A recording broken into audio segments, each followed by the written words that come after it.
Membengkaknya biaya rumah sakit pembawa acara Indra Bekti membuat istrinya Aldila Jelita sempat menggalang dana untuk membantu biaya perawatan.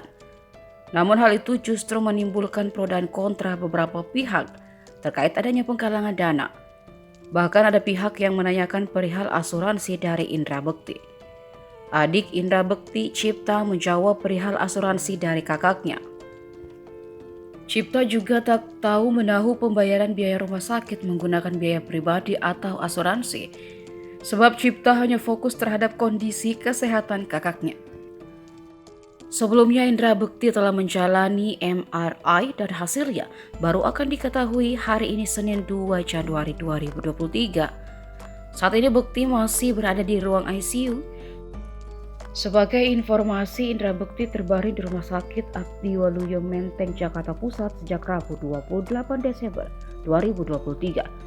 Bekti telah menjalani 2 kali operasi setelah pembuluh darah kepala sebelah kirinya pecah.